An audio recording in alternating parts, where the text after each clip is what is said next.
मित्रांनो नमस्कार. टेंडर गुरु या आपल्या चॅनलमध्ये स्वागत आहे. आपल्या सर्वांना एक PDF दिसत असेल. ती PDF आहे पुण्यामधलं एक डिपार्टमेंट्स आहे, त्या डिपार्टमेंटची PDF आपल्या समोर दाखवलेली आहे. त्या PDF मध्ये notice inviting e tender for procurement installation and commissioning of CCTV cameras and surveillance system for CGST Pune commissioner. तर यांना इथे CCTV ची रिक्वायरमेंट्स आहे आणि आजचा आपला विषय होता टॅक्सेशनच्या संदर्भात की टेंडरिंगला कुठल्या कुठल्या प्रकारचे टॅक्सेस लागतात. काही जणांनी काही टॅक्सेशनचं ऑलरेडी रजिस्ट्रेशन केलेलं असेल, पण यानंतर काही टॅक्सेशनचं आपल्याला रजिस्ट्रेशन करणं गरजेचं आहे किंवा नाही, किंवा याच रजिस्ट्रेशनमध्ये जे तुमच्याकडे आतापर्यंतची नोंदणी आहे त्यामध्येच काम होईल की नाही याच्यावर आपल्याला चर्चा करायची. सुशिक्षित बेरोजगार संस्थेबद्दलचे प्रस्ताव ऑलरेडी आपण आपल्या व्हिडिओमध्ये टाकलेले आहे. ज्यांना ते प्रस्ताव वगैरे बघायचे, ज्यांना नोंदणी वगैरे करायची आहे, त्यांनी ते प्रस्तावचे फॉर्मॅट्स वगैरे बघून सुद्धा तुम्ही नोंदणी करू शकता. ई टेंडरिंगच्या बाबतीमध्ये जर समजावून घ्यायचं म्हणलं तर ज्यावेळेस आपल्याला ई टेंडरिंग मध्ये घ्यायचे असेल तर GST हा कंपल्सरी लागतोच. हे बऱ्याच जणांना माहिती असेल की GST शिवाय आपल्याला ई टेंडरिंग करता येत नाही. पण ई टेंडरिंगच्या सोबतच जर आपण समजलो तर विदाऊट GST सुद्धा काही टेंडर्स असतात, जे की आपण आपल्या मागच्या एका व्हिडिओमध्ये शिकलो की आपल्याजवळ जर GST आहे किंवा नाही तरी सुद्धा आपण शासकीय निविदा घेऊ शकतो. पण त्या निविदा 3 लाख रुपये 20 लाख रुपयेच्या आतमध्येच आपल्याला भराव्या लागतील किंवा त्यामध्येच आपल्याला घ्यावे लागतील. त्यापैकी मोठ्या निविदाला 100% GST कंपल्सरी आहे. ज्यांचा बिझनेस स्मॉल स्केल इंडस्ट्रीमध्ये आहे, खूपच कमी बिझनेस आहे, टर्नओव्हर जास्त होत नाही, तर त्यांनी GST नाही काढला तरी त्यांचा व्यवसाय त्यांना ई टेंडरिंगच्या माध्यमातून करता येईल. फक्त फरक असा आहे, ज्या वेळेस त्यांना नोंदणी करायची आहे किंवा एखाद्या टेंडरला त्यांना ऍप्लिकेशन करायची आहे, तर त्यांच्या सीए कडनं त्यांना असं एक टाईप करून घ्यायचं आहे की GST लागू नसल्याबाबतचं प्रमाणपत्र त्यांना बनवायचं आहे, जेणेकरून त्यांना GST हा कंप्लायन्स कंपल्सरी होत नाही. ही सर्वांनी त्याची काळजी घ्यायची. आणि आपल्या बँक अकाउंटमध्ये ट्रान्झॅक्शन्स जे असतात ते 18 लाख रुपयाच्या वरती व्हायला नको. त्यामध्ये काही जणांचा प्रश्न होता की सेव्हिंगलाच पाहिजे की करंटलाच पाहिजे. तर सर्वप्रथम एक खबरदारी अशी घ्यायची आहे की ज्यावेळेस आपल्याकडे GST असो नसो, तर सेव्हिंग अकाउंट असो, तुमचं करंट अकाउंट असो, तुमचे जेवढे काही अकाउंट्स असो, त्या प्रत्येक अकाउंटला 18 लाख रुपयाच्या वर ट्रान्झॅक्शन व्हायला नाही पाहिजे. त्याचा अर्थ असा नाही की माझं बिझनेसचं अकाउंट आहे त्यामुळे मी सेव्हिंगला जास्त घेतो, करंटला कमी घेतो, तर असं चालत नाही. तुमच्या ऑल ओव्हर पूर्ण अकाउंटला एकच पद्धतीचं ट्रान्झॅक्शन व्हायला पाहिजे. ज्याच्यामध्ये आपण ज्यावेळेस इन्कम टॅक्सला दाखवतो, कारण आपली प्रोप्रायटरी फर्म असल्यामुळे, एकल मालकी फर्म असल्यामुळे आपलं पॅन कार्ड नंबर हा एकच असतो.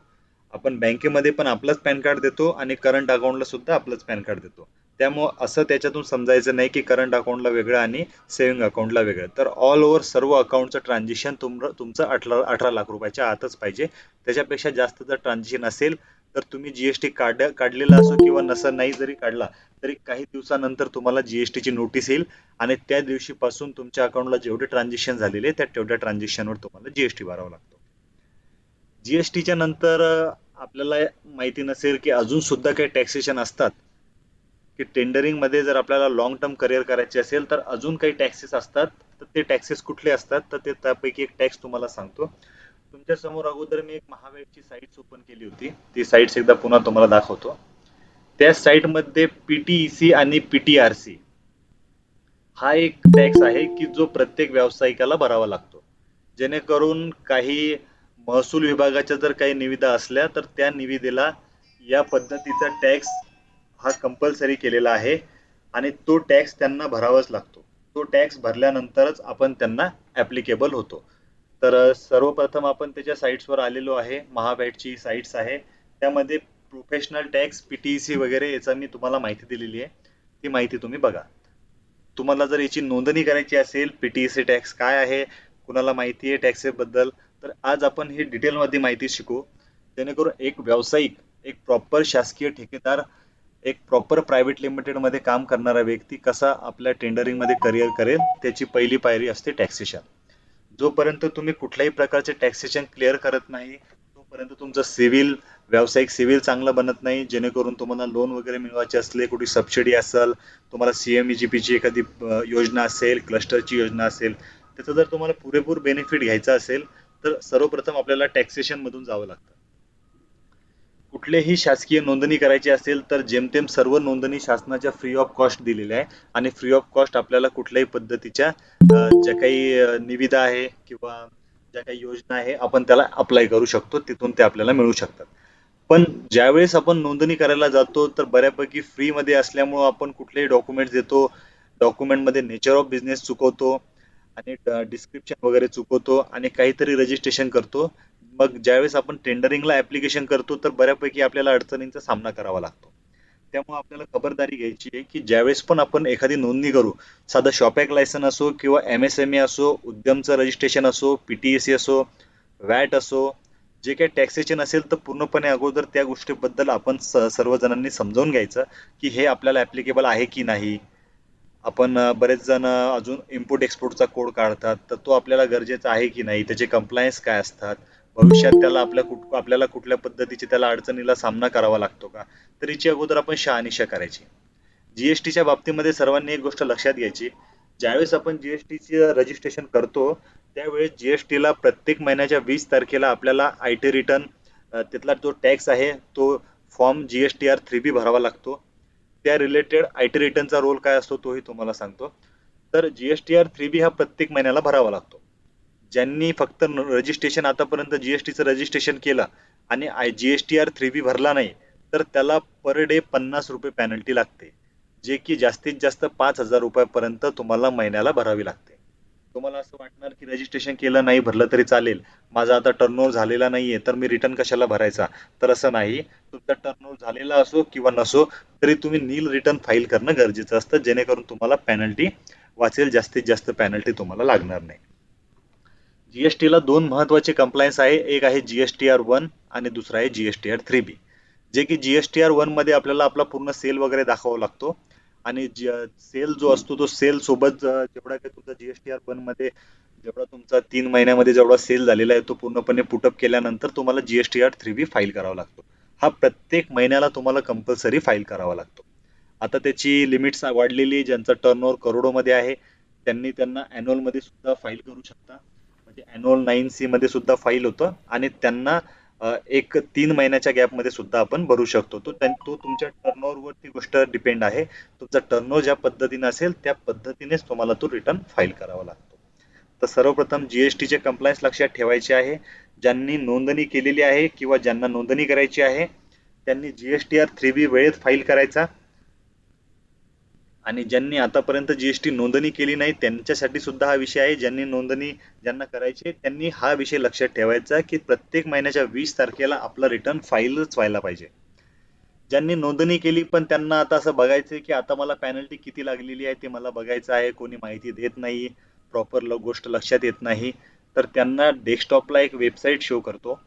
त्या वेबसाईट मधला जायचं, त्या वेबसाईटला आपण म्हणजे ज्यांच्याकडे जीएसटी असेल ते चेक करू शकता, ज्यांच्याकडे नसेल सुद्धा ते सुद्धा चेक करू शकता. तर त्यामध्ये सर्च टॅक्स पेअर हा ऑप्शन येतो, सर्वांना दिसतोय स्क्रीनला. हो सर. सर्च टॅक्स पेअर हा ऑप्शन आहे. सर्च टॅक्स पेअर मध्ये गेल्यानंतर आपण सर्च बाय पॅन हा ऑप्शन सिलेक्ट करायचा आहे. Search by pan option select केल्यानंतर तुमचा जो काही पॅन कार्ड नंबर असेल तो पॅन कार्ड नंबर इथे पूर्णपणे पुट करायचा आणि खाली दिलेला हा कॅप्चा कोड जसा की 432123 हा कोड तुम्ही पूर्णपणे याच्यामध्ये टाकायचा आणि सर्च करायचा, जेणेकरून तुमची पेनल्टी किती, तुम्ही आतापर्यंत किती दिवसापर्यंत रिटर्न भरले होते, तुमचे आता कुठले कुठले रिटर्न बाकी आहे, तुमचा जीएसटी चालू आहे किंवा बंद आहे, हा पूर्णपणे स्टेटस तुम्हाला फ्री ऑफ कॉस्ट जीएसटीच्या वेबसाईटवर बघायला मिळेल. तुम्हाला कोणाला विचारायची गरज नाही मी कुठला रिटर्न भरला, कुठला रिटर्न बाकी आहे, कुठला रिटर्न भरायला पाहिजे, तर सर्व डिटेल्स तुम्हाला इथे दिसून येईल. सर्वांना लक्षात आला विषय काय तर?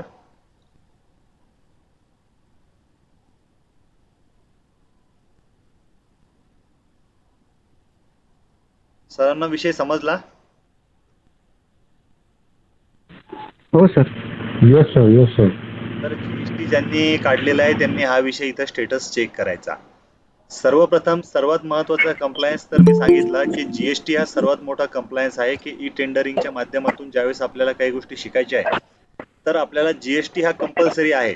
तर जीएसटी काढल्यानंतरच आपण ई टेंडरिंगच्या मोठ्या मोठ्या टेंडरला ऍप्लिकेबल होऊ शकतो आणि तिथून आपण ते टेंडर मिळवू शकतो. जीएसटी नंतर कुणाचा तरी आवाज येतोय?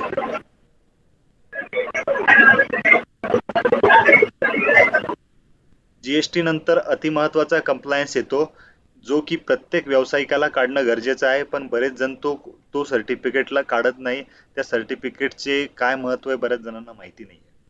तर आज आपण शिकूया ते सर्टिफिकेट कसं नोंदणी करायची आहे, त्या सर्टिफिकेटला रिटर्न वगैरे भरावा लागतो की नाही, किंवा ते सर्टिफिकेट काढल्यानंतर आपल्याला काय काय पद्धतीचे फायदे मिळतात. तर त्या सर्टिफिकेटचं नाव आहे पीटीईसी. पीटीईसी म्हणजे प्रोफेशनल टॅक्स सुद्धा म्हणतात त्याला, किंवा त्याला व्यवसाय कर सुद्धा म्हणतात. तर व्यवसाय करचा अर्थ असा होतो, जो व्यावसायिक व्यवसाय करतो, ज्यांचं रजिस्ट्रेशन ज्या तारखेपासून झालेलं आहे त्या तारखेपासून त्याला प्रतिवर्षी 2,500 रुपये भरावे लागतात, जो की त्याचा वन टाइम चार्जेस आहे प्रत्येक वर्षासाठी. तर 2,500 रुपयाचं चलन काढायचं, त्याला म्हणतात पीटीईसी, व्यवसाय कर. तर व्यवसाय करचं चलन काढणं सर्वांना कंपल्सरी आहे. ज्यांना ई टेंडरिंग मध्ये भविष्यात करिअर करायचं आहे त्यांना प्रोफेशनल टॅक्स हा कंपल्सरी असतो. बरेच व्यावसायिक काढत नाही. ज्यावेळेस टेंडरिंग कुठंतरी येतं ऑनलाईन आणि त्यावेळेस अट असते, त्यावेळेस ते इमिजिएट काढण्याचा प्रयत्न करतात. आणि अशा पद्धतीनं जर यावेळेस आपण वेळेवर काढायला गेलो तर आपल्याला कधी ते मिळेल वेळेवर किंवा नाही, तर आपलं टेंडर सुद्धा जाण्याची शक्यता असते. त्यामुळे हे कंप्लायन्स लक्षात ठेवायचं आहे. आपल्याला पीटीसीचा टॅक्स कुठे काढायचा आहे त्याची वेबसाईट पण तुम्हाला दाखवतो. त्या वेबसाईटला गेल्यानंतर आपल्याला त्या टॅक्सचं मोफत रजिस्ट्रेशन करता येईल. पीटीईसी टॅक्स काढण्या अगोदर आपण maha.gst.gov.in या वेबसाईटला यायचं. या वेबसाईटला आल्यानंतर आपण न्यू डीलर म्हणून रजिस्ट्रेशन करायचं. न्यू डीलर रजिस्ट्रेशन केल्यानंतर तुम्हाला कुठला टॅक्स काढायचा आहे, पीटीईसी काढायचा आहे, पीटीआरसी काढायचा आहे, तर इथं तुम्हाला पूर्णपणे डिटेल्स दिसते न्यू रजिस्ट्रेशनची. ती रजिस्ट्रेशनची प्रोसेस केल्यानंतर तुम्हाला एक 2 ते 3 दिवसामध्ये तुमच्या पॅन कार्ड नंबरवर लगेच ते सर्टिफिकेट इश्यू होतं. त्याची आरसी आपण डाउनलोड करायची आणि त्या नंबर प्रमाणे तुम्ही रेग्युलर त्याच्या रिटर्न्स वगैरे भरायचा. इथं तुम्हाला प्रॉपर दिसतंय, हे बघा, पीटीईसी, पीटीआरसी. इथे तुम्ही क्लिक करायचं. त्यासाठी लागणारे डॉक्युमेंट्स कुठले कुठले आहे ते मी तुम्हाला शो करतो. पीटीईसी हे सर्टिफिकेट सर्वांसाठी कंपल्सरीच आहे असं तुम्ही समजून घ्यायचं नाहीये. जो व्यक्ती व्यवसाय करतो त्याच्यासाठी हे कंपल्सरी सर्टिफिकेट आहे.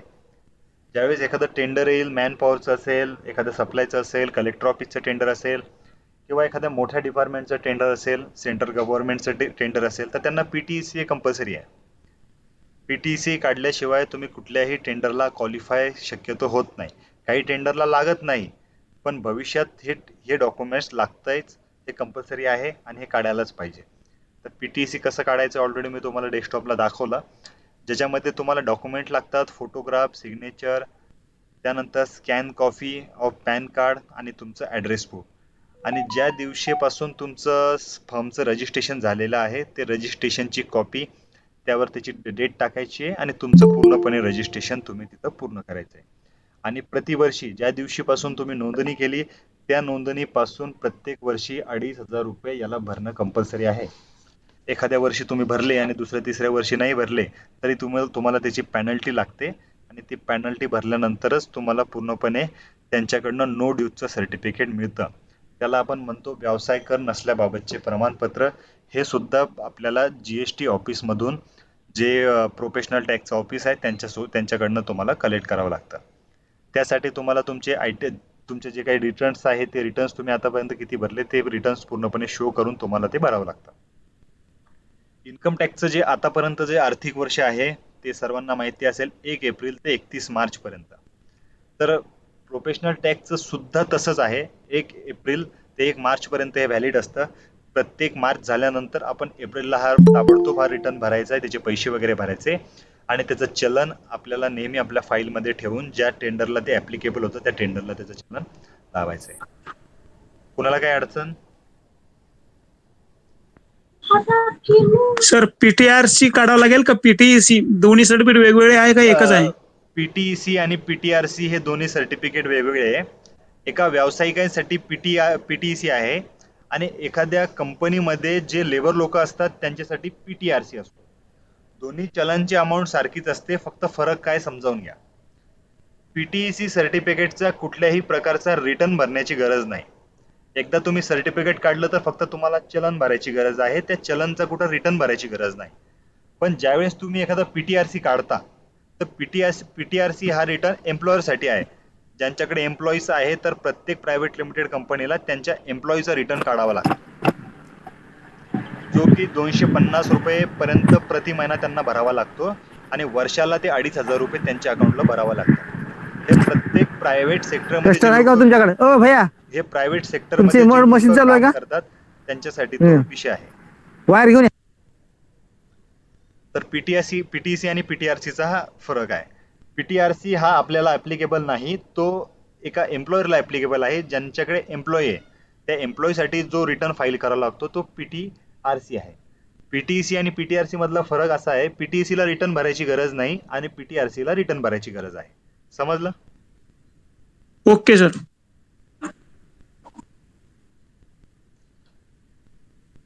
कोणाला काही अडचण टॅक्सेशन मध्ये, टेंडरिंग मध्ये अति महत्वाचे डॉक्युमेंट्स, एक जीएसटी मी सांगितला आणि नंतर सांगितला पीटीसी.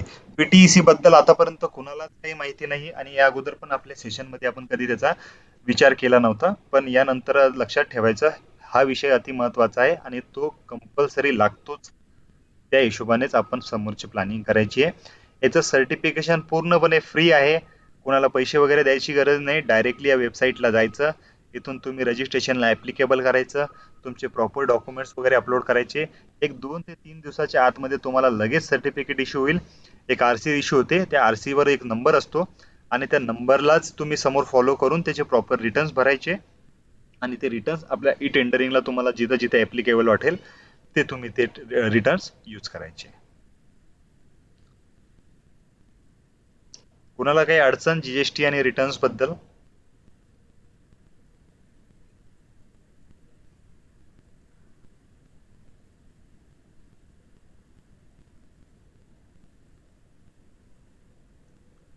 नाही सर. नाही. ओके. काही जणांना प्रश्न पडला असेल की सुशिक्षित बेरोजगार सेवा सहकारी संस्था स्थापन तर केली, मग त्याला सुद्धा लागतो का? तर त्याचं उत्तर असं आहे, त्यांना सुद्धा कंपल्सरी आहे, त्यांना सुद्धा हा टॅक्स कधी ना कधीतरी काढावाच लागेल. अगोदर काढलेला बेस्ट, पण भविष्यात तुम्हाला मोठे मोठे काम करायचे असेल तर त्यासाठी सुद्धा काढणेच एक कंपल्सरी आहे. तुम्ही काढायला पाहिजे, जेणेकरून भविष्यात तुम्हाला कुठल्या डॉक्युमेंटची अडचण येणार नाही. या डॉक्युमेंट्सवर तुमचे बरेच काही गोष्टी ऍप्लिकेबल असतात, तुम्हाला बऱ्याच टेंडरला ही गोष्ट ऍप्लिकेबल असते, तर ती तुम्ही जास्तीत जास्त करण्याचा प्रयत्न करायचा आहे. जेवढे जास्त डॉक्युमेंट्स आपल्याकडे जमा होतील, तेवढे जास्त डॉक्युमेंट जमा झाल्यानंतर आपण जास्तीत जास्त टेंडरला क्वालिफाय होऊ शकतो.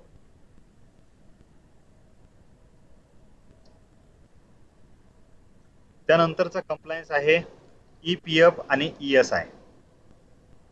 हे कोणासाठी आहे? हे सर्वांसाठी आहे असं नाही.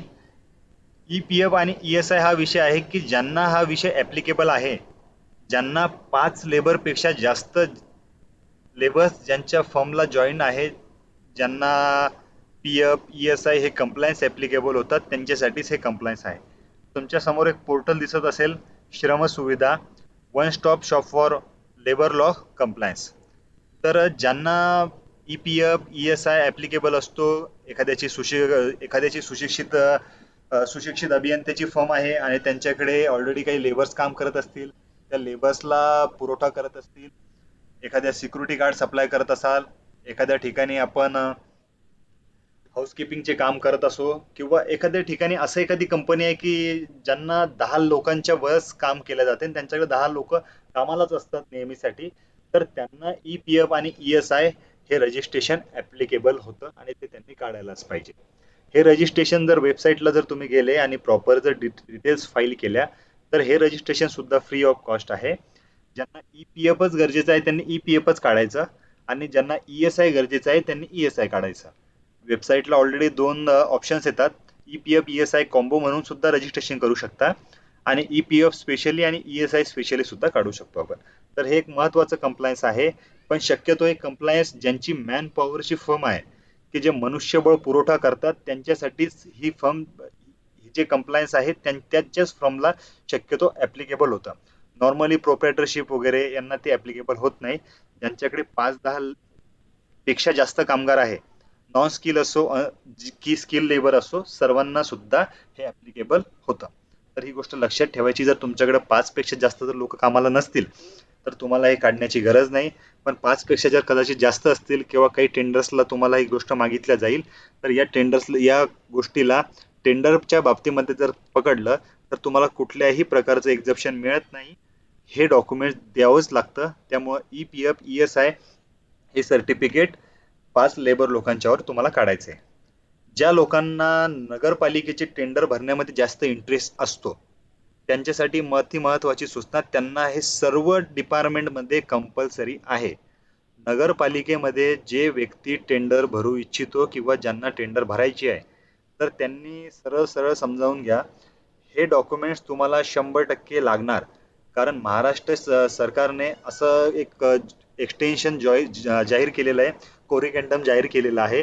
त्या शुद्धीपत्रकामध्ये सरळ लिहिलेलं आहे की जे लेबर लोक, जे काही अनस्किल लेबर असतील किंवा जे काही ठेकेदार असतील, जे नगरपालिकेच्या संलग्नित येऊन काम करतात त्यांच्यासाठी EPF आणि ESI चे कंप्लायन्स कंपल्सरी केलेले आहे. त्यामुळे नगरपालिकेची ज्यांना निविदा भरायची आहे त्यांनी हे लायसन काढल्यानंतरच निविदा भरायला पाहिजे, जेणेकरून तुम्हाला नंतर पेमेंटला अडचण येईल. किंवा ज्यांनी आतापर्यंत नोंदणी केली नाही त्यांना त्यांचं पेमेंट वगैरे आता येत असेल तर EPF आणि ESI चं रजिस्ट्रेशन केल्यानंतरच तुम्हाला पेमेंट ते इश्यू करतात. तर ही गोष्ट सुद्धा तुम्ही समजून घ्यायला पाहिजे.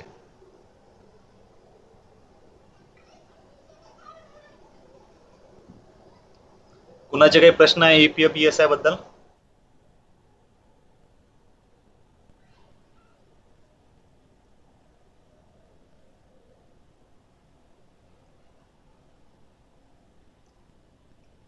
तर हे झाले महत्वाचे कंप्लायन्स EPF आणि ESI बद्दल. त्यानंतर अजून एक अति महत्वाचा विषय आहे ITR, इन्कम टॅक्स रिटर्न्स.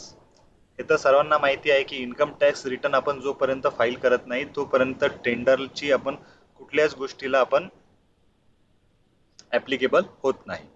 तर इन्कम टॅक्स सुद्धा हा अति महत्वाचा विषय आहे की प्रत्येक टेंडरला तुम्ही बघितलं असाल की कुठलंही टेंडर असलं तर आपल्याला अगोदर इन्कम टॅक्स मागितला जातो, तुमचा IT रिटर्न किती भरलेला आहे. साधा आपण बँकेमध्ये सुद्धा गेलो तर इन्कम टॅक्स मागतात, टेंडरिंग मध्ये सुद्धा मागतात, एखाद्याचा गॅरेंटर व्हायचं असेल सुद्धा इन्कम टॅक्स मागितला जातो. तर इन्कम टॅक्स हा अति महत्वाचा डॉक्युमेंट आहे. ई टेंडरिंग मध्ये तर या डॉक्युमेंटला खूप काही महत्व आहे. पण महत्व या गोष्टीला आहे की इन्कम टॅक्स करताना आतापर्यंतच्या आपल्याला बऱ्याच चुका टाळायच्या आहेत. त्यामुळे सर्वात छोटा फॉर्म्युला तुम्हाला समजावून सांगतो. आता आपण काय करतो, ज्यावेळेस आपल्याला बँकेमध्ये लोन काढायचं असलं त्यावेळेस आपल्याला इन्कम टॅक्सची आठवण होते. असे खूप जण आहे की त्यांना इन्कम टॅक्स तेव्हाच आठवतो बँकेमध्ये लोन काढायचं असेल तर. त्यावेळेस सुद्धा बँक मॅनेजर सांगतो की 3 वर्षाचा IT रिटर्न पाहिजे. पण तो बँक मॅनेजर एक गोष्ट सांगत नाही की तो IT रिटर्न कसा काढल्यानंतरच तो बँकेला व्हॅलिड होतो. आज मी तुम्हाला माझ्या माध्यमातून सांगतो, आपल्या चॅनलच्या माध्यमातून सांगतो IT रिटर्न कसा काढायचा की तो बँकेला व्हॅलिड होतो. बऱ्याच जणांचे मलाही फोन येतात की आम्ही 3 वर्षाचा एक वन टाइम काढू शकतो का, मला मागच्या वर्षाचा कोणाकडनं काढून मिळतो का. तर असं काही मिळत नाही. IT रिटर्न काढताना आणि लोन साठी कसा IT रिटर्न चालतो हे समजावून घ्या. उदाहरणार्थ ज्यावेळेस आपण IT रिटर्न फाईल करतो कुठल्याही वर्षाचा असो, स्पेसिफिक वर्षाचा सांगत नाही, कुठल्याही वर्षाचा IT रिटर्न फाईल करण्याच्या अगोदर एक गोष्ट लक्षात घ्यायची आहे, प्रत्येक IT रिटर्न मध्ये कमीत कमी 6 महिन्याचा गॅप असणं खूप आवश्यक आहे. लक्षात घ्या सर्वजण, 6 महिन्याचा गॅप असणं अति आवश्यक आहे. तोच IT रिटर्न तुमच्या सिबिलला ऍप्लिकेबल होतो आणि बँकेला सुद्धा ऍप्लिकेबल होतो. तुमचे जर कोणी ओळखीचे बँक मॅनेजर वगैरे असतील तर त्यांना तुम्ही हा विषय विचारा की असं असतं का. जोपर्यंत त्याच्यामध्ये 6 ते 7 महिन्याचा गॅप येत नाही तोपर्यंत तो IT रिटर्न व्हॅलिड होत नाही. तुम्ही जर वन टाइम 5 वर्षाचे सुद्धा IT रिटर्न प्रिंट करून आणले आणि त्या IT रिटर्न मध्ये जर 6 महिन्याचा गॅप जर नसेल तर तो IT रिटर्न इन्कम टॅक्स कडून जो IT रिटर्न तुम्हाला मिळालेला असतो तो बँक सुद्धा ऍप्लिकेबल घेत नाही आणि तुम्हाला लोन मिळत नाही. मग तुम्हाला प्रश्न पडतो की मी तर आता IT रिटर्न यांनी सांगितले होते 3 वर्षाचे, 3 वर्षाचे IT रिटर्न तर आणले पण तरी सुद्धा मला का लोन देत नाहीये. तर त्याचं महत्वाचं कारण असं असतं, बँकेवाले हे गोष्ट काही सांगत नाही की 3 वर्षाचा किंवा 3 वर्षाच्या IT रिटर्न मध्ये 6 महिन्याचा गॅप पाहिजे की काय पाहिजे. तर ही गोष्ट ते कधी सांगत नाही. त्यामुळे आपण लक्षात घ्यायचं आणि त्यांनी जे डॉक्युमेंट्स मागितले ते डॉक्युमेंट देतानाच आपण त्याच्यामध्ये गॅप देऊन IT रिटर्न सबमिट करायचे. ही महत्वाची चुकी IT रिटर्न मध्ये सर्वांनी टाळायची. एकाच दिवशी सर्व काढायचे, वन टाइमच तुम्ही 3-4 देणार, तसं करायचं नाही. प्रत्येक IT रिटर्न मध्ये 6 महिन्याचा गॅप असणं आवश्यक आहे, तरच तुम्हाला लोन मिळण्याचे चान्सेस वाढतात. त्यानंतर अजून एक महत्त्वाचा विषय सांगतो, MAB. बँकेमध्ये ज्यावेळेस तुमचं सिव्हिल चांगलं असतं, जे बरेच जण पैसा बाजारला चेक करतात, काही जण वेगवेगळ्या वेबसाईटला चेक करतात. आज तुम्हाला असं एक रजिस्ट्रेशन सांगतो, जर तिथं तुम्ही चेक केलं तर 100% तुमचा सिव्हिल प्रॉपरच दाखवतो. 100%. तुम्हाला इकडे तिकडे फेक सिव्हिल चेक करण्याची गरज नाही. आणि ऑलरेडी त्या वेबसाईटला किंवा त्या ठिकाणी जर तुम्ही तुमचा सिव्हिल चेक केला तर तुम्हाला ऍक्च्युअल तर मिळेलच, पण तो पूर्णपणे तुम्हाला फ्री मिळेल, जेणेकरून तुम्हाला कुठले पैसे भरायची गरज नाही. तो त्या ठिकाणी ऍक्च्युअल सिव्हिल निघतो. तर बँकेमध्ये आपण ज्यावेळेस जातो तेव्हा बँकवाले आपल्याकडनं काय काय गोष्टीचे ऍक्सेप्टन्स असतो हा गोष्ट समजावून घ्या. बरेच जणांनी मुद्रा लोनचं ऍप्लिकेशन केलं, सर्व डॉक्युमेंट प्रॉपर असताना सुद्धा त्यांचे लोन रिजेक्ट झाले. मग बँकेला काय काय गोष्टी पाहिजे असतात आणि आपण कुठल्या बँकेला गोष्टी दिल्या पाहिजे त्या समजावून घ्या. त्यामधली पहिली गोष्ट जी येते ती इन्कम टॅक्सची, जे की मी तुमच्या समोर क्लिअर केली. त्यानंतर दुसरी गोष्ट येते MAB. म्हणजे तुम्ही इन्कम टॅक्स खूपही भरला तरी ते तुम्हाला बँक स्टेटमेंट मागतात, आणि बँक स्टेटमेंटमध्ये काय चेक करतात हे माहितीच नाही आपल्याला. काही जणांना माहिती आहे का बँक स्टेटमेंटमध्ये काय चेक करतात? तर कोणाला माहिती असेल तर सांगा. नाही सर. तर बँक स्टेटमेंटमध्ये असं चेक केलं जातं, बँक स्टेटमेंटमध्ये तुमचे ट्रान्झॅक्शन किती झाले हे चेक तर करतातच, पण मुळात त्या ट्रान्झॅक्शन मधून काय गोष्ट त्यांना पाहिजे तर ती गोष्ट असते MAB. वाटलंच तर कमेंटमध्ये टाकतो, काही जणांना समजली नसेल तर. याला म्हणतात MAB. तर बँकेमध्ये तुमची MAB चेक केल्या जाते. तुम्ही बघा, बँकेमध्ये जर गेले तर तुम्ही 2 वर्षाचे जुने स्टेटमेंट कधी घेत नाही तुमच्याकडनं. IT रिटर्न 3च वर्षाचे का मागतात, आणि बँक स्टेटमेंट 6 महिने किंवा 1 वर्षाचंच मागतात. तुमच्या मागच्या वर्षाला करोडो रुपयाचं सुद्धा ट्रान्झॅक्शन झालं तरी ते घेत नाही. ते म्हणतात आत्ताचे 6 महिन्याचे द्या. म्हणजे काय, तर तुमचा तो MAB चेक केला जातो. MAB म्हणजे मंथली ॲव्हरेज बॅलन्स. तुमच्या बँकेचा मंथली ॲव्हरेज बॅलन्स चेक केला जातो. ज्यांच्याकडे ऑलरेडी ICICI, HDFC याचं अकाउंट जर असेल तर त्याचं जर तुम्ही प्रोफाईलला लॉग इन जर केला तर त्याच्यामध्ये तुम्हाला दिसून येईल मंथली ॲव्हरेज बॅलन्सचा एक फॉर्मॅट असतो, जो की तुमचं पूर्णपणे सिव्हिल प्लस तुमच्या इन्कम सोर्सला तो जनरेट करतो. आणि तुमची इन्कम सोर्स किती आहे त्याचं ते एक ॲव्हरेज काढतो. कारण प्रत्येक वेळेस बँक मॅनेजरला तुमची एक एक एंट्री चेक करायची गरज नाही. तो ऑलरेडी प्रत्येक महिन्याला तुमचा MAB चेक करतो, म्हणजे मंथली ॲव्हरेज बॅलन्स. तुम्हाला ही अट तर माहिती असेल, SBI मध्ये 10,000 किंवा 5,000 रुपये दिल्याशिवाय किंवा ते अकाउंटला जर आपण ठेवले नाही तर आपल्या अकाउंटला चार्ज लागतो. मग तो चार्ज का लागतो? तो चार्ज यामुळे लागतो की तुमच्या अकाउंटला मंथली ॲव्हरेज बॅलन्स मेंटेन नाही. ज्यावेळेस तुम्ही मंथली ॲव्हरेज बॅलन्सच मेंटेन करू शकत नाही त्यावेळेस तुम्ही लोनचे EMI कसे मेंटेन करू शकता? तर हा सर्वात मोठा बँकेपुढे प्रश्न असतो.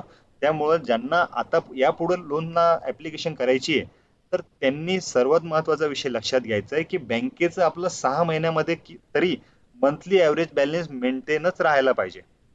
त्याच्या वर ट्रान्झॅक्शन झाले तर बेस्टच आहे, पण मंथली ॲव्हरेज बॅलन्सच्या खाली आपण यायला नको. ही गोष्ट सर्वांनी लक्षात घ्यायची आहे. सर्वांना क्लिअर झाला विषय? हा हो सर. तर मंथली ॲव्हरेज बॅलन्स हा महत्त्वाचा विषय आहे बँकेच्या लोनच्या संदर्भात. हा झाला दुसरा पॉईंट. जसं की पहिला IT रिटर्न, दुसरा तुमचा बँकेच्या स्टेटमेंटमधून मंथली ॲव्हरेज बॅलन्स, आणि तिसरा विषय येतो registration as a nature of business. म्हणजे ज्यावेळेस आपण बँकेकडे एखाद्या लोनची ॲप्लिकेशन करतो तर बऱ्यापैकी मी बघितलं मुद्रा लोन ज्याला ॲप्लिकेशन करायची आहे तर शक्यतो कोणी काही रजिस्ट्रेशन करतो. जसे की आता रजिस्ट्रेशन करायचं तर आपण काय करतो, कोणी ब्युटी पार्लरचं रजिस्ट्रेशन करतो, कोणी एखाद्या किराणा शॉपचं रजिस्ट्रेशन करतो. तर मुद्रा लोनच्या ज्या टर्म्स अँड कंडिशन दिलेल्या असतात त्या टर्म्स अँड कंडिशन अगोदर आपण वाचून घ्यायचे की कुठल्या टर्म्स अँड कंडिशनला मुद्रा लोन ऍप्लिकेबल आहे. ज्या टर्म्स अँड कंडिशनला मुद्रा लोन ऍप्लिकेबलच नाहीये आणि ऑलरेडी नेचर ऑफ बिझनेस आपण दुसराच घेऊन चाललो तर ते लोन आपल्याला मिळत नाही, आणि तिथून पुन्हा आपण काय आपल्याला बऱ्यापैकी निराशा होते, आणि तिथून आपल्याला लोन मिळत नसल्यामुळे आपण म्हणतो की नाही मला बँकेमुळे लोन वगैरे मिळालं नाही, आणि आपण काहीतरी बोलत बसतो. तर आपल्या काही चुका आपण झाकून ठेवतो आणि बँकेला दोष देत बसतो. त्यामुळे ह्या गोष्टी समजावून घ्यायच्या. अगोदर IT रिटर्न प्रॉपर द्यायचा, त्यानंतर मंथली ॲव्हरेज बॅलन्स प्रॉपर जायला पाहिजे, त्यानंतर अजून तुम्हाला एक सांगतो, तुमच्या सगळ्यांकडे पेटीएम म्हणून ऍप्लिकेशन असेलच. पेटीएम मध्ये जर तुम्ही गेला, तुम्हाला प्रॉपर सांगतो सिबिल काय असतं. सिबिलची डेफिनेशन काय आहे तर सिबिलच्या शिवाय तुम्हाला लोन मिळत नाही हे तर माहितीच आहे. पण सिबिल कसं चेक करायला पाहिजे आणि सिबिल कुठून चेक करायला पाहिजे, तर सिबिलसाठी आपल्याकडे बऱ्याच जणांकडे पेटीएमचं ऍप्लिकेशन असेल. पेटीएमचं ऍप्लिकेशन प्रॉपर डाउनलोड केल्यानंतर, त्याची प्रॉपर केवायसी केल्यानंतर तुम्हाला एक ऑप्शन येतो तिथे ऑल सर्व्हिसेसचा. त्या ऑल सर्व्हिसेसच्या ऑप्शन मध्ये गेल्यानंतर ऑल सर्व्हिसेसच्या ऑप्शन्स मध्ये आपण ज्यावेळेस येतो, त्यावेळेस लोन अँड क्रेडिट कार्ड हे ऑप्शन तुम्हाला दिसतं. लोन अँड क्रेडिट कार्डच्या ऑप्शन मध्ये गेल्यानंतर तुम्हाला क्रेडिट स्कोर दिसतो. त्यामध्ये तुमचा पॅन कार्ड नंबर टाकायचा आहे आणि फ्री ऑफ कॉस्ट प्रत्येक महिन्याला आपण चेक करायचं आहे की आपला सिव्हिल किती आहे. सिव्हिल आपला कमी झाला की नाही, काही चुकीमुळे झाला, काही तुमच्या नातेवाईकांनी तुमचे डॉक्युमेंट्स नेले आणि त्यांनी एखाद्या व्यक्तीला गॅरेंटर वगैरे दिला, कुणाचा तुमचा हप्ता चुकून बाउन्स न झाला आणि तरी सुद्धा सिव्हिल वाल्यांनी तो बाउन्स दाखवला, तर अशा कित्येक क्युरीज तुमच्या तिथं क्लिअर होतील. मग असं काही जणांचे प्रश्न होतात की मी तर हप्ता घेतला नव्हता, पण तरी यांनी काय केलं, माझा सिबिल 10 अंकांनी उडवला, 50 अंकांनी उडवला, तर मग आता त्याला सोल्युशन काय. तर त्याला सुद्धा आपल्याकडे वेगवेगळे सोल्युशन्स आहेत, जेणेकरून आपला सिबिल आपण 800च्या वर सुद्धा नेऊ शकतो काही न करता. तर त्याचे सुद्धा काही गोष्टी असतात, पण अगोदर समजावून घ्या की तुमचं सिबिल अगोदर आहे किती, हे सर्वांनी समजावून घ्यायचं. ज्यांचं सिव्हिल आपल्यापैकी 500च्या आतमध्ये रेड मध्ये ज्यांचं सिव्हिल असेल, त्यांनी मला व्हॉट्सअपला मेसेज करा. त्यांचं सिव्हिल रेड पासून आपण ग्रीन पर्यंत आणण्यासाठी मी त्यांना नक्कीच मदत करतो. आणि ऑलरेडी काही जण डिफॉल्टर असतील तर त्यांना प्रॉपर व्यवसायामध्ये कसं आणता येईल याचा आपण जास्तीत जास्त प्रयत्न करू, त्यांना एनपीए पासून आपण वाचवू. तर सर्वांना विषय लक्षात आला. पेटीएम मधून सर्वांनी सिव्हिल चेक करायचंय.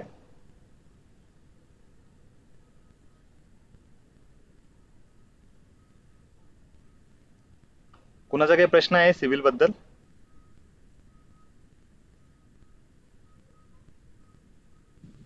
सर सिबिल कन्सेप्ट एकदा रिपीट सांगा. सिबिलचा बेनिफिट म्हणताय का? हा सर. सिबिलचा बेनिफिट असा असतो की बँक ज्यावेळेस तुम्हाला लोन द्यायला जाते त्यावेळेस अगोदर तुमचं एक क्रेडिट चेक केलं जातं.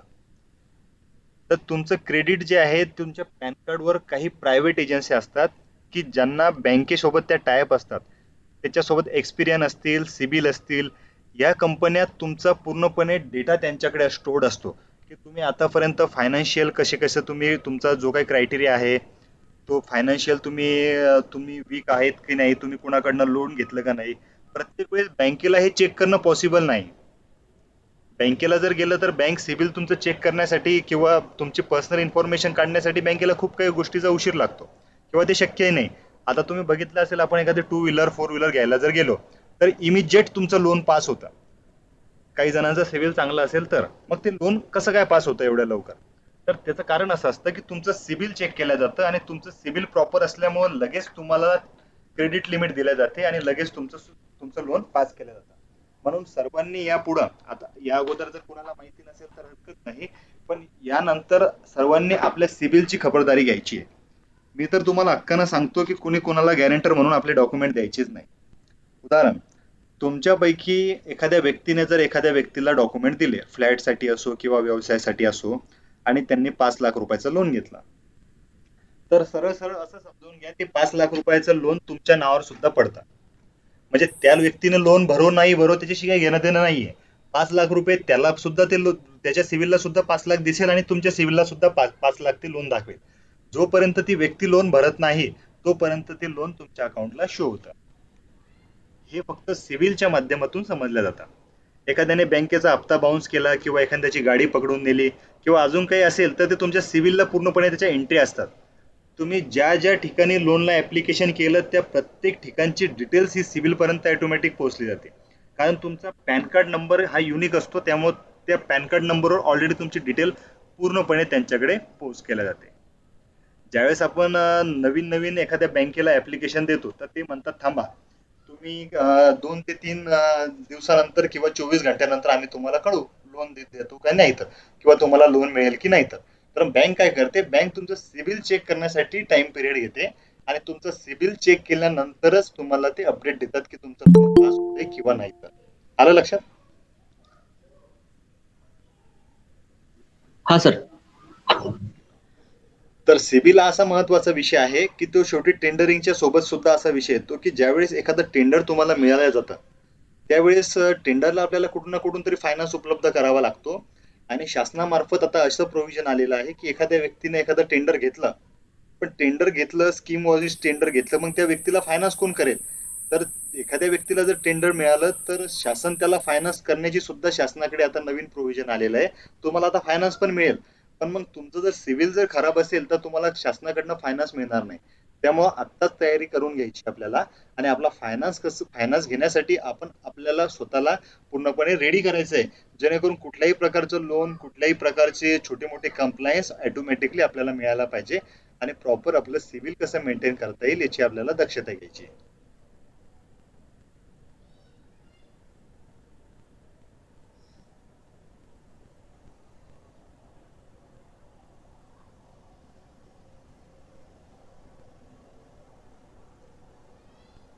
कुणाचे काही प्रश्न असतील तर विचारा.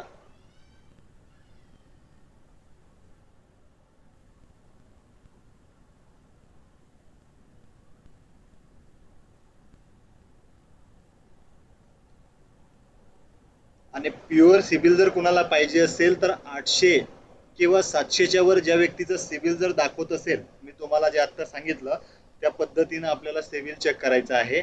जर कदाचित 700च्या वर किंवा 800 पर्यंत जर कुणाचा दाखवत असेल तर तो सिबिल गुड मध्ये पकडला जातो.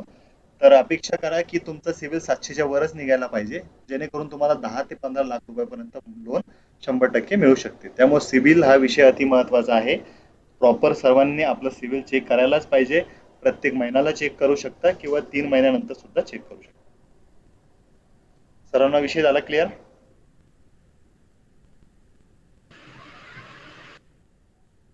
Yes sir. सर MAB कसं मेंटेन करायचं? MAB मेंटेन म्हणजे असं करायचं असतं, मंथली ॲव्हरेज बॅलन्स. म्हणजे उदाहरण तुमच्याकडे SBIचं अकाउंट आहे आणि SBIच्या अकाउंटमध्ये तुम्हाला सांगितलेलं आहे की प्रत्येक महिन्याला तुम्ही 5,000 रुपये ठेवायला पाहिजे. तर 5,000 रुपये ठेवायला पाहिजे म्हणजे प्रत्येक महिन्याला तुम्हाला 5,000 रुपये तुमच्या अकाउंटला पाहिजेच. आणि त्यानंतरचे वरचे जे तुम्ही ट्रान्झॅक्शन करतात त्यावेळेस तुमचा MAB जनरेट होतो ऑटोमॅटिक. म्हणजे ते असं दाखवतं की तुम्ही समजा तुमच्या अकाउंटला 50,000 रुपये टाकले आणि लगेच 10-15 दिवसानंतर काढले आणि पुन्हा 50 टाकले आणि शेवटच्या 31 तारखेपर्यंत 5,000 पुन्हा मेंटेन ठेवले तर तुमचा MAB वाढतो. कारण तुम्ही ट्रान्झॅक्शन करता करता तुमचा अकाउंटला एक ॲव्हरेज बॅलन्स तुम्ही मेंटेन केला, त्यानुसार तुमचा MAB हा कॅल्क्युलेट केला जातो. ते करंट अकाउंट साठीच आहे की सेव्हिंग अकाउंट साठी सुद्धा आहे? हे सर्व अकाउंट साठी कॉमन आहे.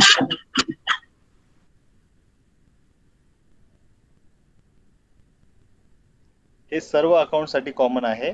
ज्यावेळेस तुम्हाला एखादं बँकेकडनं लोन वगैरे घ्यायचं असतं त्यावेळेस ह्या गोष्टी तुम्हाला आवश्यक असतात, ज्या की आपल्याला माहिती नसतात, पण ह्या तुम्हाला मेंटेन केल्यानंतर नक्कीच तुम्हाला लोनही मिळेल आणि तुमचं सिबिल चांगल्या पद्धतीने जनरेट होईल.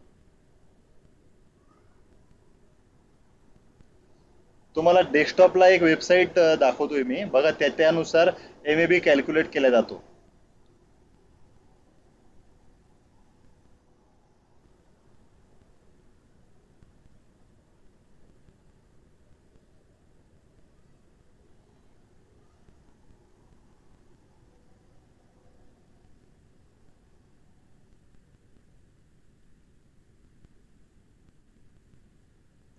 सर्वांना दिसतंय?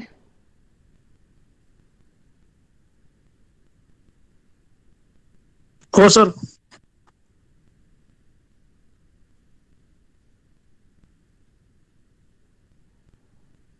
हे बघा इथे रिझल्ट आलेला आहे त्याचा.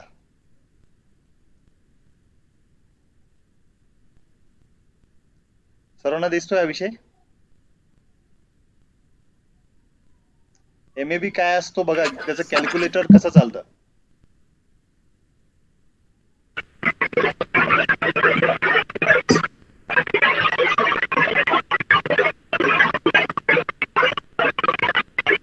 तर ह्याच्यामध्ये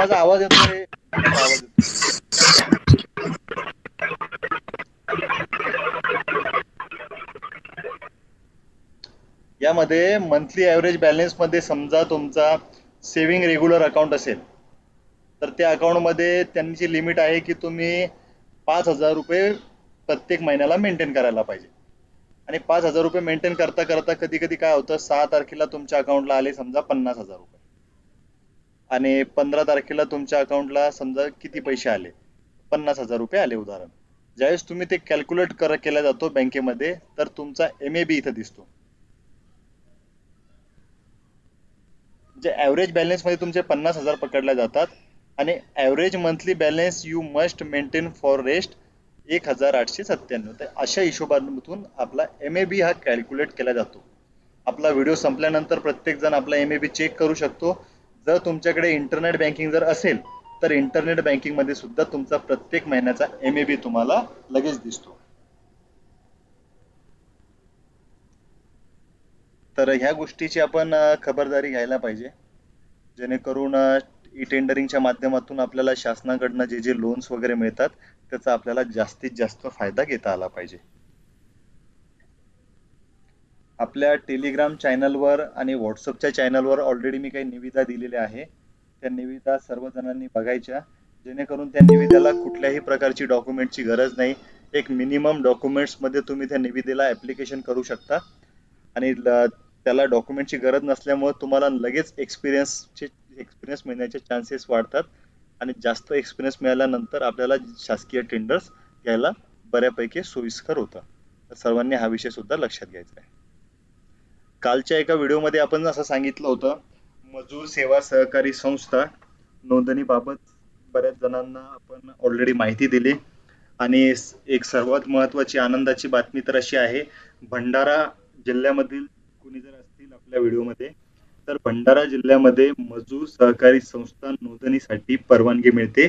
त्यांना मजूर सहकारी संघांची जे काही जिल्हा मजूर सहकारी संघ असतात त्यांची परवानगी आता घेण्याची गरज नाही. लगेच त्यांची संस्था नोंदणी होणार आणि लगेच त्यांना त्यांचा बेनिफिट घेता येणार आहे. तर ही खूप आनंदाची बातमी आहे आणि ही गोष्ट त्यावेळेस शक्य झाली त्यावेळेस तिथले जे काही प्रतिनिधी होते तिथले जे काही लोकप्रतिनिधी होते त्यांनी या गोष्टीचा पाठपुरावा केला. त्यांनी शासनाकडे या गोष्टी डिटेलमध्ये समजावून सांगितल्या की काही मोजकेच लोक मजूर सेवा सहकारी संस्थेचे फायदे घेत आहे तर आपल्याला सुद्धा या संस्थेचा फायदा घेता आला पाहिजे. कित्येक मजुरांना याचा फायदा मिळाला पाहिजे. तर त्यांनी वेळोवेळी शासनाचा पाठपुरावा केला आणि शासनाकडनं भंडारा जिल्ह्यासाठी एक खूप मोठ्या प्रकारची एक चांगली कामगिरी केलेली आहे. अपेक्षित आहे की आपल्या सुद्धा जिल्ह्यातील काही लोक जर असतील तर यांनी याचा पाठपुरावा करायला पाहिजे आणि मजूर सहकारी संघ यांची परवानगी न देता मजूर सेवा सहकारी संस्था स्थापनेसाठी नक्कीच लोकांना मदत झाली पाहिजे. मजुरांना त्यांच्या हक्काचं काम त्यांना मिळालं पाहिजे कारण 1.5 कोटीपर्यंत राखीव काम हे मजूर सहकारी संघांनाच मिळते जेणेकरून मजूर सेवा सहकारी संस्थेंनाच मिळते जेणेकरून त्यांना कुठल्याही प्रकारची स्पर्धा करायची गरज नाही. कुठलीही टेंडर्सच्या पद्धतीतून त्यांना जाण्याची गरज नाही. त्यांच्यासाठी विना स्पर्धा हे कामं शासनाने दिलेली आहे. तर ही खूप मोठी चांगली अपॉर्च्युनिटी आहे. भंडारा जिल्ह्यातील लोकांनी नक्कीच याचा पुरेपूर फायदा घ्यायचा आहे आणि लगेच आपली मजूर सेवा सहकारी संस्था स्थापन करायची आहे.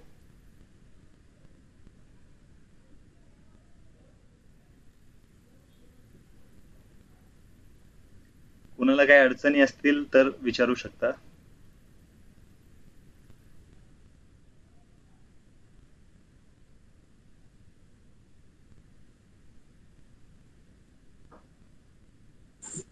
सर तुम्ही जे आता MABचं सांगितलंय तर ते सगळ्या अकाउंटचं कॅल्क्युलेशन होतं का एकाच अकाउंटवर कॅल्क्युलेशन होतं? एका अकाउंटचं एकाच होईल. आणि एक गोष्ट अजून सांगायची बाकी होती की MABच्या नंतर सुद्धा प्रत्येक बँकेचा MAB कॅल्क्युलेट करून एक स्कोर जनरेट होतो. तो स्कोर जनरेट झाल्यानंतरच बँक तुम्हाला लोन देते. तुम्ही बऱ्यापैकी बघा ज्यावेळेस बँक तुम्हाला बँकेसाठी फोन येतो त्यावेळेस ते म्हणतात की अजून तुमचे कुठे अकाउंट्स आहे का ते कमी पडत आहे. त्यांचं एक टार्गेट असतं तो स्कोर पूर्ण करण्यासाठी जे की सिव्हिल नंतरची प्रोसिजर्स आहे. तर प्रत्येक एका अकाउंटचा MAB एकालाच कॅल्क्युलेट होतो दुसऱ्या अकाउंटचा MAB दुसऱ्यालाच कॅल्क्युलेट होतो. तर शक्यतो काय करायचं ज्यांचे 2-3 अकाउंट आहे पण तो MAB जर मेंटेन झाला नाही तर ते अकाउंट तुम्ही नाही दिलं तरी चालतील पण ज्या अकाउंटचा MAB प्रॉपर असेल तेच अकाउंट बँकेला शो करायचे. प्रत्येक अकाउंटचा हा वेगवेगळा शो केला जातो. Okay sir.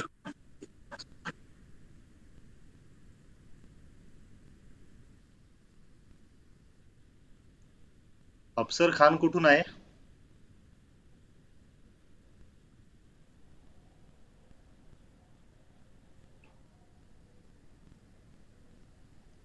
अफसर खान,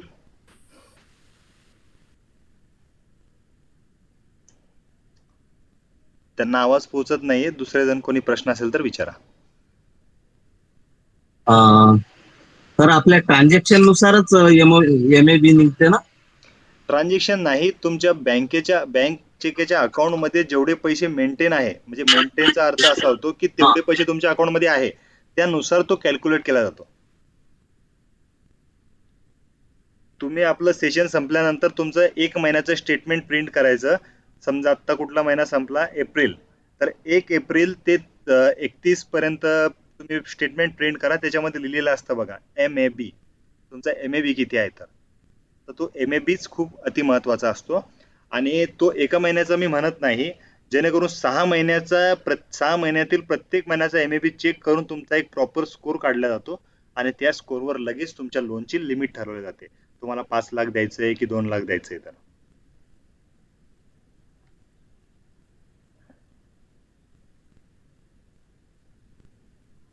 सर एक क्वेश्चन होता. हा बोला. आता कुठलंही टेंडर फिलअप करताना आता 3 वर्षाचा आयटी रिटर्न मागतील. मग आयटी रिटर्न आणि जीएसटी रिटर्न हे वेगवेगळं आहे सर? आयटी रिटर्न आणि जीएसटी रिटर्न वेगवेगळे आहे. हे बघा, आयटी रिटर्न आणि जीएसटीचा तुम्हाला फायदा सांगतो काय असतो. तर रिटर्नचं महत्व काय. जीएसटी हा असा टॅक्स आहे की जो तुम्ही वस्तू विकताय म्हणून तो शासनाला द्यावा लागतो. झालं क्लिअर? आणि इन्कम टॅक्स असा असतो की ती वस्तू विकल्यानंतर तुम्हाला जे पैसे उरले, तुम्हाला जो फायदा झाला, तुम्हाला जे इन्कम झालं, त्या इन्कमवर जो टॅक्स भरावा लागतो तो असतो इन्कम टॅक्स.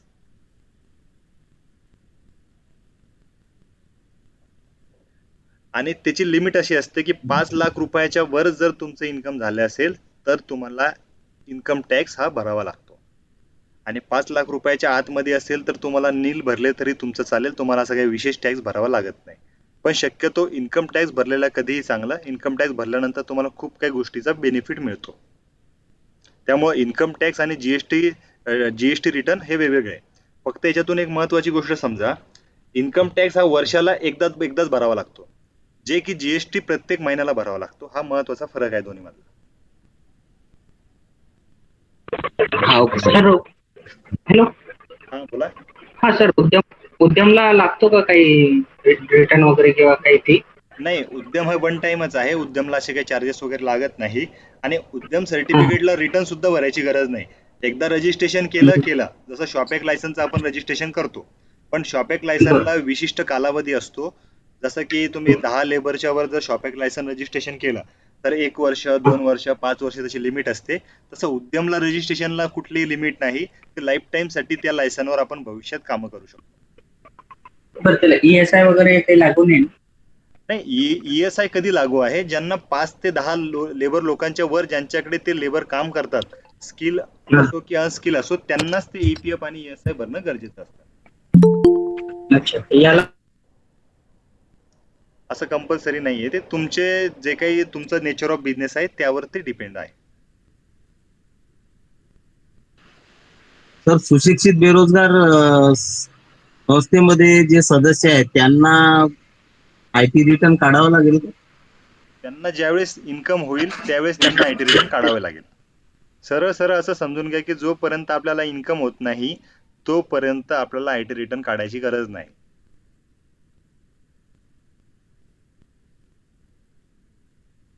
सर, माझा एक प्रश्न आहे. बोला ना. आपल्या सुशिक्षित बेरोजगार संस्थेमध्ये 15 सदस्यांची संस्था आहे, तर त्याला जर आपण एखादं छोटं काम घेतलं तर मग ते 15 जण असल्यामुळे मग त्यांना पण PF ESI काढावं लागेल का? नाही, 15 जण जे तुमच्या संस्थेमध्ये आहेत ते कामगार नाही. पहिली गोष्ट समजून घ्या, ते मालक आहे. बरोबर आहे. या 15 जणांच्या व्यतिरिक्त तुम्ही जे लोक कामाला ठेवणार, कारण या 15 जणांना तुम्ही पेमेंट थोडी देताय सध्या. हे 15 जण मूळ सभासद आहे. सभासद असल्यामुळे हे मालक मध्ये गिनती होते याची. आणि या 15 जणांच्या व्यतिरिक्त जे लोक तुमच्या प्रोजेक्ट मध्ये काम करतील त्यांनाच EPF ESI लागू असतो. या 15 जणांना EPF ESI लागू नाही. ओके.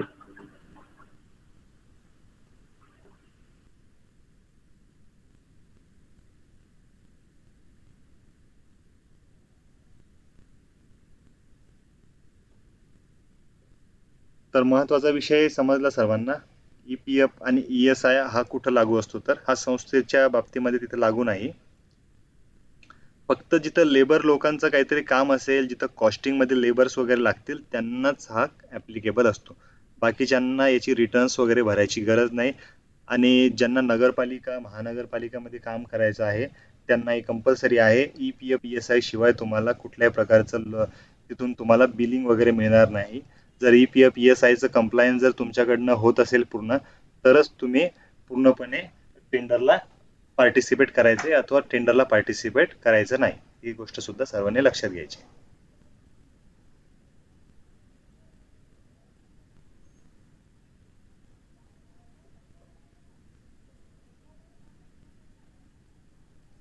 तर सर्वांचे प्रश्न क्लिअर झाले.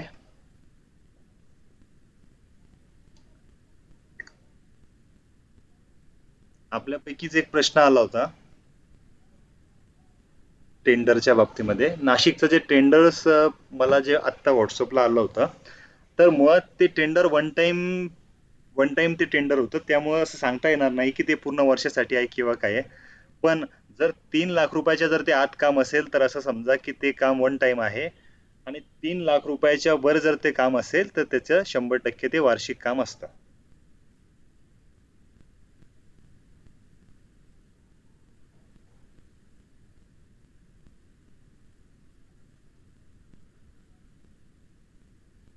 कुणाचे टॅक्सेशन बद्दल काही प्रश्न आहे का?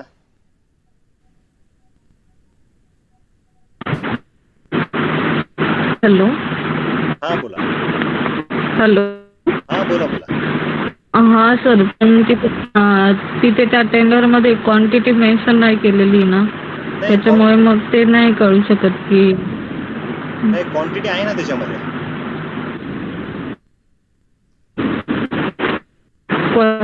परत चेक करावं लागेल. मी तुम्हाला लगेच सांगतो. 2 मिनिटं. तुम्ही जे मला टेंडर पाठवलं होतं तर मुळात त्याच्यामध्ये 2020 असं टाकलेलं आहे. म्हणजे ते वार्षिक सुद्धा असू शकतं. पण त्याच्यामध्ये महत्वाचं काय आहे मध्ये, हे बघा टेंडर माझ्या समोरच आहे. तर यामध्ये क्वांटिटी दिलेली ना त्यांनी 80,000 ही क्वांटिटीज आहे. Okay okay. Green white ledger जे आहे ते 80,000 आहे. नंतर ही जी संख्या त्यांनी ऑलरेडी दिलेली आहे, म्हणजे तुम्हाला वन टाइम हा जॉब पूर्णपणे कम्प्लीट करून त्यांना हँड ओव्हर करायचा.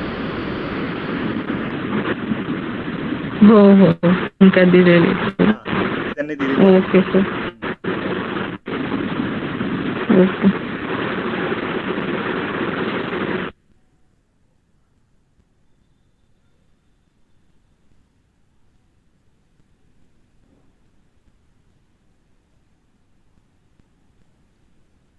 EPFच्या संदर्भातच एक निविदा आलेली आहे माझ्याकडे. ती आहे नाशिकची. खूप मोठी निविदा आहे. तर ती निविदा तुम्हाला सर्वांसमोर शो करतो, की ज्यामध्ये तुमच्या लक्षात येईल की जिथे लेबर वगैरे जास्त असतात त्यांनाच ते टेंडर वगैरे भरावं लागतं.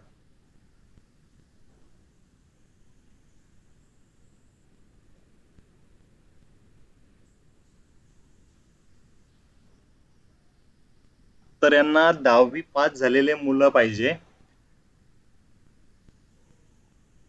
याची संख्या जास्त असल्यामुळे इथे तुम्हाला दिसतंय बघा, कर्मचारी भविष्य निर्वाह निधी संघटन यांच्याकडील नोंदणी प्रमाणपत्र आणि मागील 3 वर्षांचे EPF चलन अनिवार्य. म्हणजे जिथं लेबरच्या पेमेंटची जास्त संख्या राहते त्याच वेळेस तुम्हाला EPF हा कंपल्सरी लागतो किंवा तिथून तुम्हाला तो ॲप्लिकेबल होतो. त्यामुळे आपल्याला आता लागेलच किंवा नाही हे सांगता येत नाही. जर तुमच्याकडे जर त्या पद्धतीचं टेंडर आलं तर तुम्हाला ते लागू शकतं. तर ही गोष्ट त्या टेंडरवर डिपेंड आहे. असं आपण त्या टेंडरला स्पेसिफिक बघून सांगू शकत नाही. ही गोष्ट सर्वांनी लक्षात घ्यायची.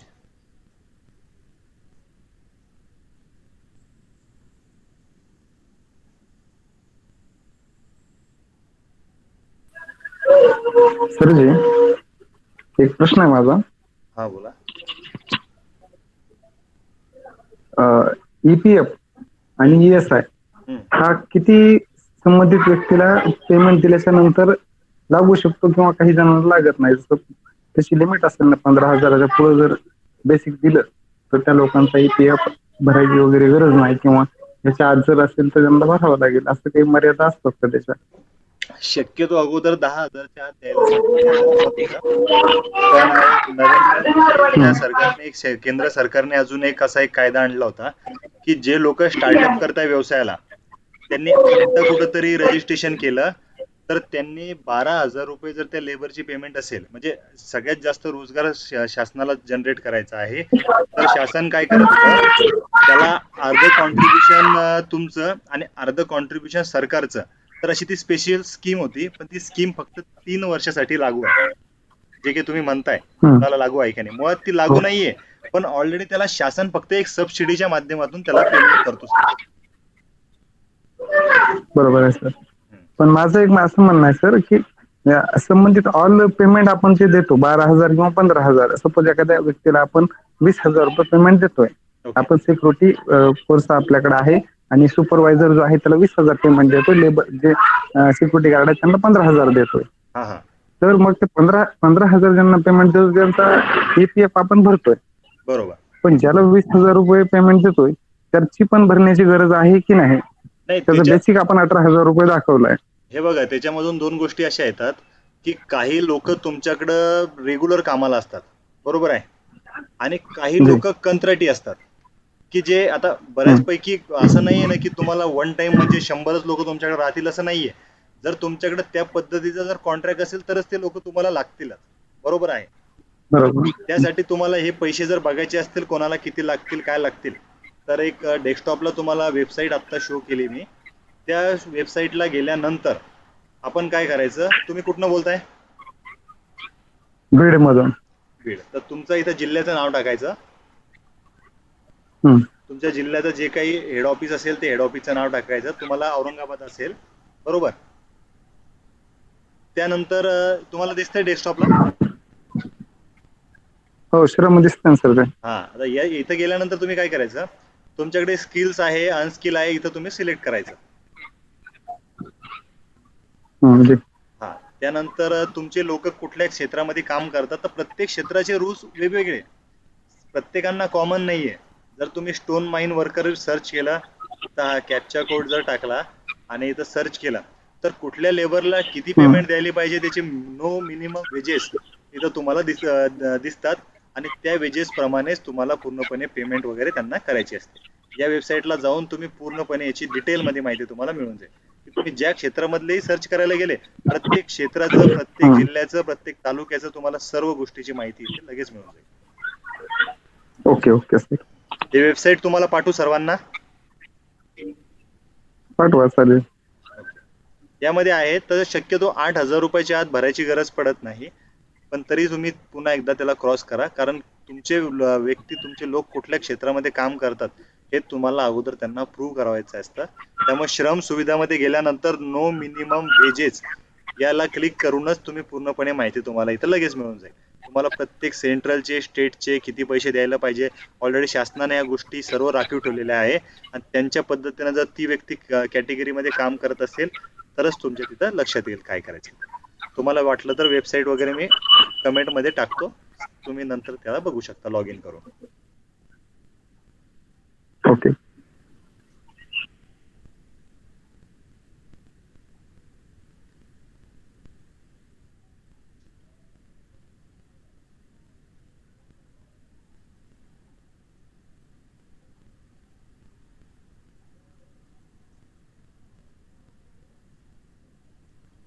तर आजचा व्हिडिओ कसा वाटला सर्वांनी कळवा. हा व्हिडिओ आपण यूट्यूबला सुद्धा टाकणार आहे, तर कोणाच्या काही अडचण असेल तर विचारू शकता, किंवा बाकीचा विषय आपण उद्या क्लिअर करत.